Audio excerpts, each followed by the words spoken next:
je vais commencer par la présentation d'une petite présentation que j'ai préparée du trajet que j'ai fait pour donc arriver au succès. Voilà. Donc, tout commence par une frustration. Donc, une frustration, c'est une déception qui vous permet de penser, de regarder loin, de réfléchir et de voir qu'est-ce qui va pas. Donc, ça a commencé, pour moi, ma plus grande frustration, c'était lorsque j'étais à l'école primaire. Donc, mon père, il me disait, j'avais 13 moyennes, je pense, donc quand j'étais au collège, et mon père, il me disait toujours, mon père était de la vieille école, donc il a eu son diplôme d'ingénieur en 1981, avec la mention bien. Donc, il est de la vieille école, et pour lui, 13, c'est pas une bonne année. Donc, j'ai commencé j'ai dit à mon père, vous avez raison, jusqu'à ce que je pourrais vous prouver le contraire. Donc, c'était la première leçon de ma vie. Donc, j'ai essayé de m'investir, de travailler, de bosser, pour prouver à mon père que c'est pas vrai, que je suis une personne qui pourrait challenger, qui pourrait relever des défis. Et voilà. À certains moments, mon père m'a dit tu vas arrêter d'étudier. Donc voilà, si tu veux, on essaie de trouver un autre truc que tu pourrais faire, et voilà, c'est bon. Mais moi, je tenais aux études, je tenais à lui prouver le contraire. Donc j'ai commencé à bosser au lycée. J'étais major de ma classe. Donc j'ai ramené le bulletin à mon père, je lui ai dit, voilà, j'ai 16 de moyenne, je suis premier de ma classe. Il m'a dit, mais attends, 16 de moyenne, tu as tous les moyens pour avoir 19. Non mais attends, c'est pas une bonne moyenne, tu rigoles. Voilà, j'ai dit d'accord, ok, ça m'a démotivé un peu. Voilà, ça m'a appris aussi une deuxième leçon, c'est que enough is never enough. Donc, j'ai commencé à bosser encore plus. J'ai eu mon bac, j'ai intégré l'université, et là, en fait, ce qui était réputé à cette époque, donc, c'est que si tu fais des études, tu ne vas pas arriver à travailler, hein, s'il y a du chômage, il faut que tu sois expérimenté, tu vas passer des entretiens, tu ne vas pas réussir. Donc je me suis dit, voilà, il faut que je travaille. J'ai décroché un boulot dans une très grande société, une société française, et j'ai commencé à travailler. J'ai abandonné les études. Donc j'ai commencé à travailler, et pendant une année, j'ai beaucoup appris, c'était ma première expérience professionnelle. Et donc, ce qui a marqué ma carrière professionnelle pendant cette année, j'ai beaucoup appris en fait. Et j'avais que 19 ans. Donc, j'avais un salaire, c'était bien, mais je me suis dit, c'est pas ce qu'il faut avoir, c'est pas ça mon rêve, c'est pas ça ce que je veux faire vraiment, c'est pas ma vision. J'ai commencé à penser à une vision à cette époque. Donc, avoir 20. Donc, la différence entre une vision et des objectifs, c'est que les objectifs, c'est là au niveau de nos pas, et la vision, c'est voir loin, voir dans l'horizon. Donc, j'ai commencé à réfléchir à quelque chose qui pourrait me permettre de changer le monde. Pourquoi pas changer le monde? Donc chacun d'entre nous peut faire ça à partir de là où il est. Donc s'il fait son travail comme il est, comme il devrait le faire, donc il peut vraiment facilement changer le monde. Donc j'ai commencé à penser à reprendre des études, et c'était suite à une formation que j'ai faite pendant cette première expérience professionnelle. C'était une formation sur ce qu'on appelle l'automotivation. Donc, j'étais démotivé. Voilà. Après. Donc, c'était la démotivation, j'ai parlé de ça. Et après, c'était l'automotivation. C'était une formation sur l'automotivation. Je cherchais toujours des personnes qui peuvent me motiver, qui peuvent me permettre de faire des choses, de me dire voilà, tu peux faire ça, mais j'ai trouvé personne. Malheureusement, en Tunisie, on a ce qu'on appelle Tambi. Donc, toujours, vous avez des ondes négatives partout. Donc, du coup, lorsque j'ai fait cette formation, c'était l'automotivation. C'est de se regarder, de se dire, voilà, je suis capable de faire ça. De se dire, je vais le faire. Il y a deux conditions. Il y a un plan A et un plan B. Le plan A, c'est réussir. Le plan B, c'est réussir. Donc, si vous allez mettre un autre plan B, vous allez faire le deuxième plan B et vous n'allez pas réussir à faire le plan A. Il faut que vous ayez un seul plan. Le même plan A et le même plan B. Donc, c'est le même plan B. Donc, j'ai commencé à me motiver, j'ai repris des études, et lorsque j'ai repris des études, c'était le Big Success. Donc, le first Big Success, donc c'était lorsque j'étais major de ma promotion. J'ai eu ma licence, j'étais major de ma promotion, major de l'université. Donc, après, j'ai poursuivi mes études en cycle ingénieur, et là, c'était la première expérience que j'ai eue, j'ai rencontré encore une défaite. C'était lorsque j'ai fondé un club que j'ai appelé High-Tech.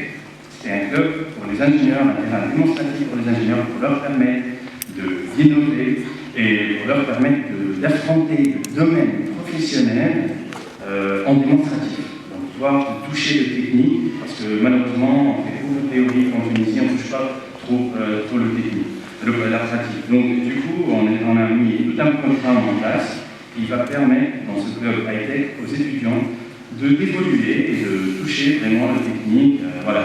Et la première conférence, c'était un Canadien, un professeur canadien qu'on a invité de l'Université de Laval.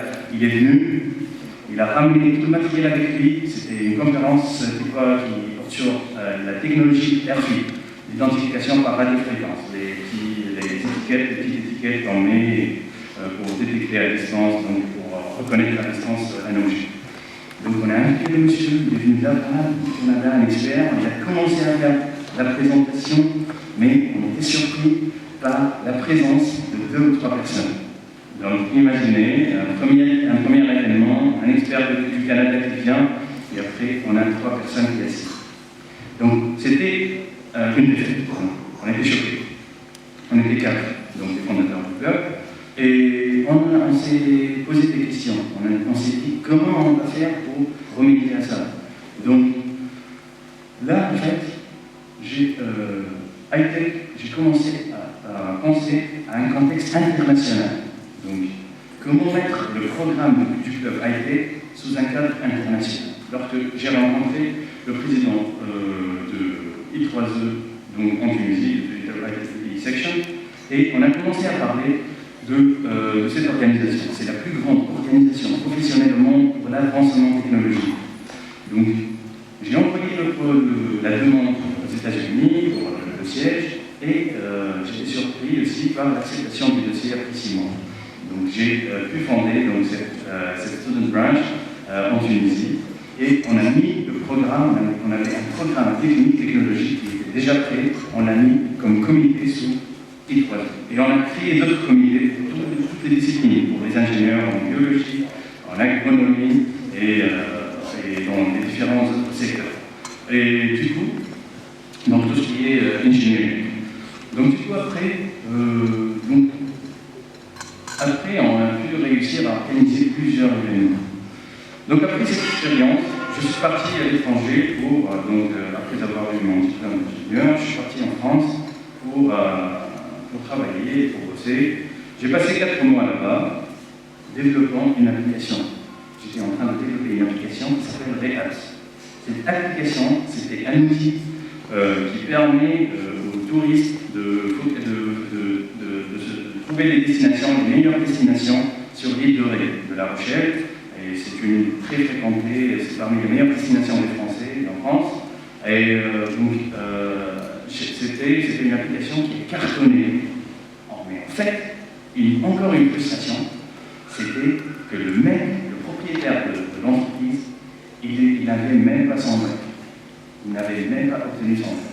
Mais il avait cartonné avec l'application que j'ai faite, il a gagné 60 000 € dans une toute petite période. Donc, après, ça m'a poussé à réfléchir. Moi, j'avais même pas affranchi les 1 000 €. Donc, j'ai commencé à réfléchir, à créer mon entreprise, à faire de même. Et je me suis dit, voilà, je peux le faire. Si lui, il l'a fait, moi, je peux le faire. Donc, j'ai je suis retourné en Tunisie après cette carrière, après cette petite expérience.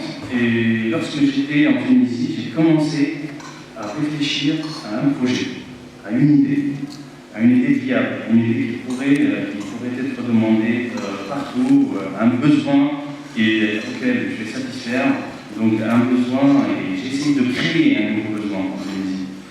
Donc j'ai pensé à cette idée, l'idée d'une application mobile, donc une application qui permet aussi aux utilisateurs d'avoir des produits gratuitement. Donc j'ai préparé le projet, l'abstract, le sujet, et je l'ai envoyé pour participer dans un congrès international aux États-Unis pour les thésards, pour les chercheurs et pour les sociétés, donc les professionnels.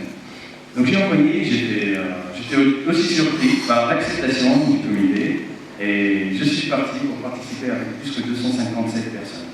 Quand je suis parti là-bas, je me disais, voilà, ça va être une expérience, une bonne expérience, une belle expérience, après tout, on est la Tunisie, voilà, qu'est-ce qu'on est la Tunisie devant Moscou, devant New York, devant l'Europe, et les pays qui sont les leaders du monde.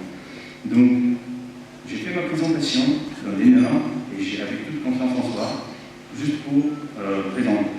Mais j'étais surpris à la fin de l'événement, par remporter le meilleur prix de ces plus que 257 présentations. Donc, c'était un moment de bonheur, un moment de fierté pour la Tunisie, pour moi, pour ma famille, mes parents, mon père, ma mère. Et c'était un moment magique. C'était surtout quand j'étais en train d'aller pour monter sur scène, pour me féliciter par le jury, et le président de l'IAS, il m'a tapé sur l'épaule, il m'a dit « Bravo la Tunisie ». C'était vraiment une sensation, c'était un moment de bonheur, c'était de la fierté pour le pays et pour moi, et c'était le meilleur moment de ma vie. Donc après, je suis revenu en Tunisie, j'ai intégré un cursus donc, au Silicon Valley, un cursus de formation en management. Donc c'est comme du MBA Light. Donc pendant 3 mois, au Founder Institute, vous faites l'étude de votre projet jusqu'à la réalisation. Donc de l'idée jusqu'à la réalisation, jusqu'à le financement. Et voilà. Donc, une idée, un projet, c'est pas ça. Encore une fois. Ouais. Donc j'ai pensé à fonder ma propre entreprise à Montréal. Et je me suis dit, voilà, je vais commencer la Tunisie. Je me suis dit, c'est possible de réussir à partir de la Tunisie. Et j'ai fondé ma société FIFO, qui est une start-up, une boîte de développement informatique. On a quelques projets pilotes qu'on est en train de développer, une application qui sera disponible dans quelques jours, donc, qui va normalement servir à tout le monde pour avoir des produits gratuitement. Et donc, les 2 clés qui m'ont permis de réussir, c'était la croire en soi, believe in yourself, believe in myself, and perseverance. La persévérance. Si vous ne croyez pas en vous-même, si vous ne croyez pas à l'idée, vous n'allez jamais réussir. Il faut partager votre passion avec les autres. Il faut que vous sachiez comment transmettre les ondes positives aux autres, comment convaincre les gens par votre idée. Si vous n'arrivez pas à faire ça, vous n'allez pas réussir un projet. Mais je suis sûr que vous allez réussir, je ne sais pas pour vous démontrer. Donc la persévérance, c'est de toujours essayer. De toujours essayer. Vous allez rencontrer la défaite la première fois, la deuxième fois. Mais n'oubliez pas que la énième fois, qui est la réussite, se rapproche de vous. Donc pensez comme ça. Pensez toujours positivement et vous allez vous rapprocher de votre but et de votre objectif. Et voyez loin tout en respectant vos principes et essayez de contribuer à un changement dans ce monde. Donc, après, j'ai rencontré cette personne. Cette personne, c'est en fait le binôme du CEO de PayPal. Vous connaissez PayPal? Donc, c'est Adeo ici. Donc, il est le CEO du Founder Institute. Donc il était à San Francisco, au Silicon Valley. Il m'a dit, je lui ai dit, je ne pourrais pas faire ça en Tunisie. Je ne pourrais pas me lancer en Tunisie. Je ne pourrais pas lancer mon entreprise en Tunisie. Parce que j'aurais des obstacles, j'aurais peut-être la corruption, j'aurais des débats illégaux, et ça va être plus facile de réussir ici, aux États-Unis, ou bien en Europe. Donc, et j'étais surpris par sa réponse. Il m'a dit, if you can do it in Tunisia, you will not do it anywhere else. C'est la Tunisie, c'est là que j'ai tout compris. C'est là que j'ai compris que la Tunisie, c'est un terrain démonstratif, c'est un terrain difficile, avec plusieurs obstacles, mais c'est le terrain là où, si on réussit, on pourra réussir, ça va devenir de la mer à boire pour les autres pays. Donc si on réussit en Tunisie, on peut réussir n'importe où. Donc c'est vraiment pour les combattants, les gens combatifs. Donc ceux qui ont l'esprit combatif, c'est à eux de lancer leur propre entreprise en Tunisie. Mais encore, il y a des avantages. Il faut voir le bon côté des choses. C'est qu'en Tunisie, on appelle la Tunisie le paradis fiscal pour les investisseurs. Donc c'est pour cette raison qu'ils viennent, ils investissent en Tunisie. Ils vendent ce qu'ils ont et ils viennent pour le paradis fiscal. Donc là, la Tunisie, pour lancer son entreprise, il n'y a pas plus facile que ça. Donc je vous encourage tous à lancer votre entreprise en Tunisie et à penser à ce pays. Commencez de ce pays pour que ça reste une belle histoire. Commencez de ce pays parce que notre pays a besoin de nous aujourd'hui, a besoin des jeunes, des ambitions. Et tracez votre roadmap, votre objectif lorsque vous allez atteindre le succès. L'étape d'après, ça serait quoi? Donc pensez à ça. Et voilà, donc c'était pour cette raison que je me suis lancé dans ce beau pays et je suis sûr qu'on peut réussir, que je vais réussir en Tunisie, que vous allez aussi réussir demain en Tunisie.